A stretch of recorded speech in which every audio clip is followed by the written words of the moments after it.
Friends ఏ government అయినా ఫ్యూచర్‌లో యంగ్‌స్టర్స్‌ని ఖచ్చితంగా లైట్‌గా అయితే తీసుకోదు. ఎందుకంటే they can destroy the nations and ఈ పాటికి అందరికీ క్లియర్‌గా అర్థమైపోయి ఉంటుంది. లాస్ట్ వీక్ నేపాల్‌లో ఏం జరిగిందో అందరం చూసాం. అండ్ ఖచ్చితంగా ఈ ఇష్యూ తర్వాత అయితే ఎవరు యూత్‌ని లైట్‌గా అయితే తీసుకోరు. అండ్ ఈ నేపాల్‌లో జరిగిన ప్రొటెస్ట్ గురించి మొత్తం డీటెయిల్‌గా ఈ వీడియోలో నేను మీకు ఎక్స్‌ప్లెయిన్ చేస్తాను వన్ బై వన్. అండ్ నా సైడ్ నుంచి స్మాల్ రిక్వెస్ట్ ఫ్రెండ్స్, మన వీడియోస్ ఏమన్నా ఫస్ట్ టైం చూస్తున్నట్టయితే మన కంటెంట్ మీకు కొంచెం వాల్యూ అనిపిస్తే కొంచెం సబ్స్క్రైబ్ చేసుకొని సపోర్ట్ చేయండి. Thank you very much friends. Friends September 8న నేపాల్ సిటీ క్యాపిటల్ కాఠ్మండూలో అయితే ఒక హ్యూజ్ ప్రొటెస్ట్ అయితే స్టార్ట్ అయింది. అండ్ ఓవర్ నైట్లో ఈ జెన్జీ స్టూడెంట్స్ అయితే ఒక డిజాస్టర్ క్రియేట్ చేశారు. అండ్ వాళ్ళ పొలిటికల్ హౌసెస్ కానీ, వాళ్ళ పార్లమెంట్ కానీ, అండ్ కొన్ని media houses and various public related థింగ్స్ని తగలబెట్టేశారు. అండ్ ఓవర్ నైట్లో వాళ్ళ క్యాపిటల్ సిటీ అయితే తగలబడిపోయిందని చెప్పాలి. దీనికి మెయిన్ రీజన్ కరప్షనా, లేకపోతే వీళ్ళ గవర్నమెంట్ సోషల్ మీడియా యాప్స్ని బ్యాన్ చేయడమా? ఫ్రెండ్స్ ఈ రీసెంట్ డేస్లో నేపాల్ అనేది ఒక కరప్టెడ్ కంట్రీ అని మనం గట్టిగా చెప్పొచ్చు. అండ్ వీళ్ళ దేశం రిపబ్లిక్ అయ్యి 15 ఇయర్స్ అయితే అయింది. ఈ 15 ఇయర్స్లో వీళ్ళు 12 గవర్నమెంట్స్ అయితే చేంజ్ చేశారు.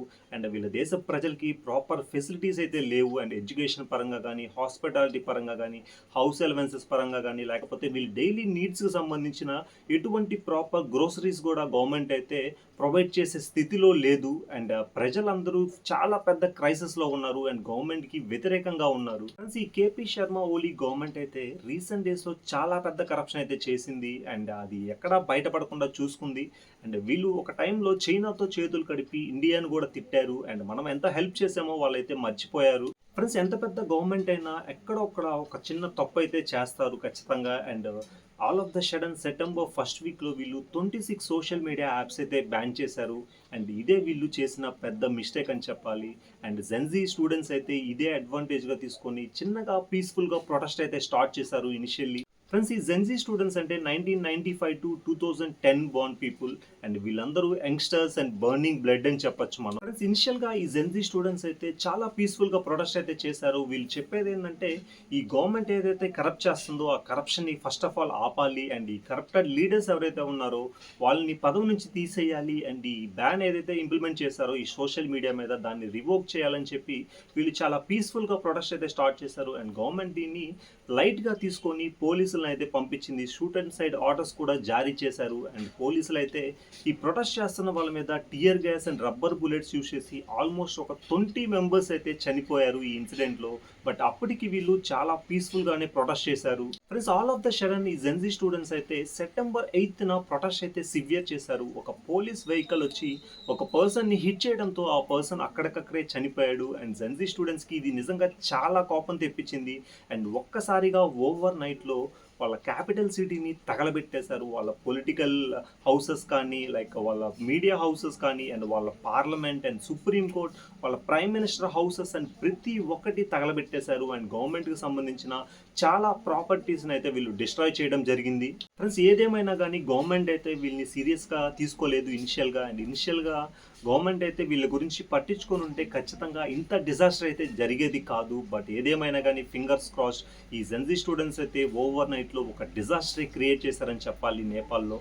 ఫ్రెండ్స్ అప్పటికే రోడ్ల మీదకి వేలాది మంది జనాలు రావడంతో పోలీసులు అయితే అదుపు చేయలేకపోయారు. అండ్ ఇక్కడే వీళ్ళు ఆర్మీని అయితే రంగంలోకి దించారు. అండ్ ఈ ఆర్మీకి సంబంధించిన చీఫ్ అయితే కొంతమంది జెన్జీ లీడర్స్తో మాట్లాడడం జరిగింది. అండ్ వీళ్ళ డిమాండ్స్ ఏంటంటే వీళ్ళ ప్రైమ్ మినిస్టర్ అండ్ వీళ్ళకి సంబంధించిన పొలిటీషియన్స్ అయితే రిజైన్ చేయాలని చెప్పి వీళ్ళు డిమాండ్ చేశారు. అండ్ ఇనిషియల్గా వీళ్ళ ఆర్మీ చీఫ్ అయితే ఈ ప్రైమ్ మినిస్టర్ అండ్ టీంతో మాట్లాడడం జరిగింది. ఇనిషియల్గా వీళ్ళు డిక్లైన్ చేసినా కానీ తర్వాత ఈ ప్రొటెస్ట్ మరీ సివియర్ అవడంతో వీళ్ళు రిజైన్ చేశారు. అండ్ వీళ్ళ ప్రైమ్ మినిస్టర్ అయితే కంట్రీ నుంచి వేరే కంట్రీకి పారిపోయాడు. ఫ్రెండ్స్ అండ్ మిగతా పొలిటీషియన్స్ అండ్ వీళ్ళ ఎంపీస్ కావచ్చు అండ్ వీళ్ళు కొంతమంది అయితే మరి సినిమాటిక్ వేలో అయితే కంట్రీ నుంచి పారిపోయారు. ఈ విజువల్స్ చూడండి ఒకసారి మీరు.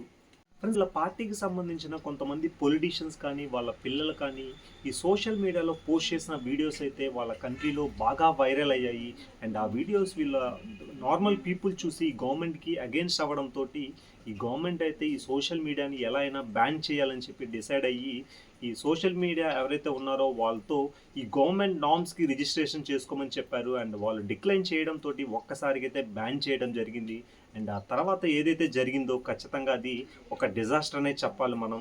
ఫ్రెండ్స్ ఈ ప్రొటెస్ట్ జరిగేటప్పుడు వాళ్ళ ఫైనాన్స్ మినిస్టర్ అయితే ఈ జంజీ ప్రజలకి చిక్కడం జరిగింది అండ్ తన్ని రోడ్ల మీద పరిగెత్తించుకుంటూ అండ్ తన క్లాత్స్ కూడా రిమూవ్ చేసి తన్నుకుంటూ వెళ్ళారు అండ్ నిజంగా ఇది కొంచెం డిసప్పాయింట్ చేసిన విషయం అని చెప్పాలి అండ్ అది కాకుండా కొంతమంది అయితే వీళ్ళ బ్యాంక్స్ని మనీ దోచుకొని రోడ్ల మీద వెయ్యటం అండ్ చాలా పని అయితే చేశారు అండ్ మేజర్ థింగ్ ఏంటంటే వేరియస్ ప్రిజన్స్ నుంచి 15,000 మంది క్రిమినల్స్ అయితే తప్పించుకున్నారని చెప్పి మనకి అఫీషియల్గా రిపోర్ట్స్ అయితే ఉన్నాయి. మన గవర్నమెంట్ అయితే అఫీషియల్గా మన ఇండియన్స్కి ఎవరైతే అక్కడ ఉంటున్నారో అండ్ అఫీషియల్గా ఒక మెసేజ్ అయితే పంపించారు అండ్ అందరూ ఇళ్లలో సేఫ్గా ఉండండి, ఎవరు బయటికి రాకండి అని. అండ్ ఈ నేపాల్ ప్రజలు ఈ ప్రొటెస్ట్లో ఎవరైతే తప్పించుకున్నారో చాలామంది మన ఇండియన్ బార్డర్స్కి అయితే వచ్చారు అండ్ మన ఆర్మీ వాళ్ళని సేఫ్గా పట్టుకొని ఇండియన్స్ మటుకి మన బార్డర్స్ లోపలికి రానిచ్చాను, మిగతా వాళ్ళని అయితే ఖచ్చితంగా అక్కడ స్టాప్ చేసింది. ఫ్రెండ్స్ ఫైనల్గా అయితే నేపాల్ మొత్తం డిజాస్టర్ లాగా మారిపోయింది అండ్ అక్కడి ప్రజలు అయితే దీన్ని సెలబ్రేట్ చేసుకున్నారు అండ్ నెక్స్ట్ ప్రైమ్ మినిస్టర్ ఎవరు అండ్ అక్కడ ప్రజలు అంతా కొంచెం ఆందోళనలు అయితే ఉన్నారు అండ్ వీళ్ళు మాట్లాడుతూ మాకు మోదీ లాంటి ప్రైమ్ మినిస్టర్ కావాలి అండ్ మోదీ లాంటి గవర్నమెంట్ అయితే కావాలి, మా కంట్రీని కరప్టెడ్ కంట్రీ అని ఎవరైనా అంటే మేము ఒప్పుకోము అండ్ మాకు మంచి లీడర్ కావాలని చెప్పి వీళ్ళైతే ఒక ప్రెస్ కాన్ఫరెన్స్లో వీళ్ళు చెప్పడం జరిగింది. ఫ్రెండ్స్ ఈ ప్రొటెస్ట్ అంతా కంప్లీట్ అయిన తర్వాత నెక్స్ట్ డే అయితే ఈ జెన్జీ స్టూడెంట్స్ మొత్తం ఓవరాల్ కంట్రీలో ఎక్కడైతే వీళ్ళు డ్యామేజ్ అయితే జరిగిందో ఆ ప్లేసెస్కి వెళ్ళి వీళ్ళు అంతా క్లీన్ చేసి మొత్తం నీట్గా పెయింట్స్ అన్నీ నీట్గా చేశారు అండ్ వీళ్ళకి సాధ్యమైనంత కాంట్రిబ్యూషన్ అయితే వీళ్ళు చేశారు అండ్ ప్రజెంట్ అయితే వీళ్ళ కంట్రీకి ఒక లేడీ ప్రైమ్ మినిస్టర్ అయితే ప్రజెంట్ టెంపరీగా వీళ్ళు నామినేట్ చేసుకున్నారు and first lady prime minister in Nepal history అని చెప్పచ్చు. అండ్ ఇంకా వచ్చే రోజుల్లో మనకి వీటన్నిటికీ సమాధానాలు దొరుకుతాయి అండ్ వాళ్ళ నేపాల్ ఫ్యూచర్ ఏంటి అండ్ అక్కడ స్టూడెంట్స్ ఫ్యూచర్ ఏంటి అనేది అండ్ దీని గురించి ఈ ఓవరాల్ ఇన్సిడెంట్ గురించి మీరేమనుకుంటున్నారో నా కమెంట్స్లో తెలియజేయండి ఫ్రెండ్స్. అండ్ నేను ఏదైనా మిస్ చేసినా మీరేమన్నా యాడ్ చేయాలనుకున్న కమెంట్స్లో తెలియచేయండి, నేను ఖచ్చితంగా తెలుసుకుంటాను. అండ్ నా సైడ్ నుంచి స్మాల్ రిక్వెస్ట్ ఫ్రెండ్స్, మన వీడియోస్ కానీ నచ్చినట్టయితే లైక్ చేయండి అండ్ మన కంటెంట్ మీకు కొంచెం వాల్యూ అనిపిస్తే కొంచెం సబ్స్క్రైబ్ చేసుకొని సపోర్ట్ చేయండి. Thank you very much. జై హింద్. Signing off friends.